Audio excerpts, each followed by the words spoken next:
years. Chapter 11. Masks, Stockholm Syndrome, and Lockdowns. When we walk outside today to our local mall or restaurant, we see people still wearing masks despite literally zero medical papers showing that basic cloth masks will stop COVID-19 transmission and common sense telling us that these masks have not stopped any respiratory viruses before in history, so why would they magically work now? But if we take a closer look at who is still wearing the masks, it paints a very scientific picture of psychological abuse in action. Most of the mask-wearing population that I have observed as of the writing of this book, August 2022, is of women aged 30 to 70. So why is this? One thing we know is that women are more susceptible to certain mental illnesses and abuse tactics. As a quick example, when women are being treated for illnesses such as anorexia, they almost need to be treated individually. What happens when a group of women suffering from anorexia are housed together is it becomes almost like a competition, and the women all become worse in their illness. We also see this now with the trans movement. Women are becoming trans at a much higher percentage than males because of this same affliction, and this is one of the reasons why when we walk around today, we see many of the people still wearing and promoting mask-wearing are women. The mask is both their abuser, unbeknownst to them, and their savior, the same way a woman who has been abducted for months by an abuser will sometimes defend their abductor. So what is the harm with wearing a mask and forcing or coercing others to wear a mask? We know now that the masks harm children who are learning to speak and form words. The masking has caused an increase in autism in young children and speech development problems as well. These virtuous people who wear the masks and take the vaccines and tell us to shut up and stay inside would like to think that they're the good guys, but what they do not understand is that their actions are far from harmless. We know that wearing masks harms not only the children observing others in masks, but it also harms the mask wearer themselves, with increased levels of bacteria being breathed in as well as increased levels of carbon dioxide being breathed into the lungs.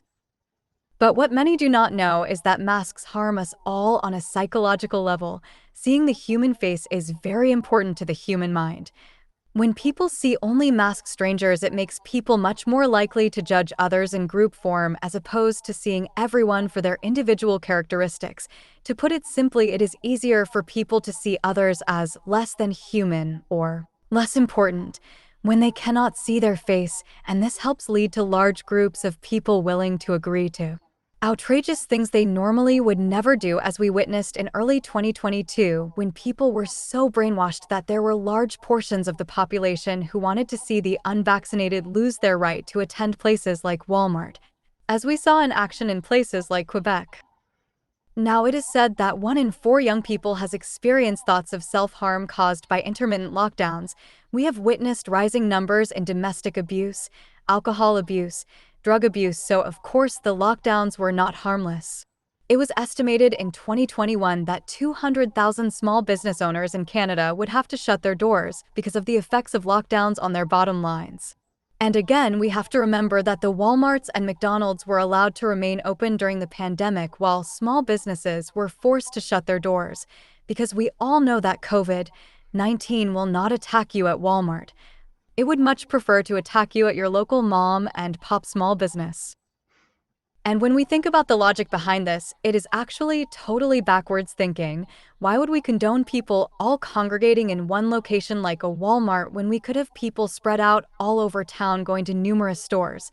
Surely many people getting together at one place is not a good idea if we are so concerned about social distancing, right?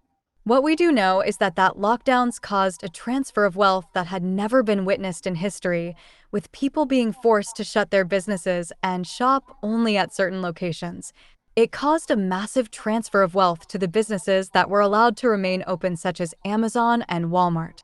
And this isn't even to mention the inflation being caused now by the CRB payments that were handed out like candy to almost anyone who applied. So what we see now is inflation going through the roof, with everyday products shrinking in size and rising in price, and we can't even comprehend how this will affect our economy long term.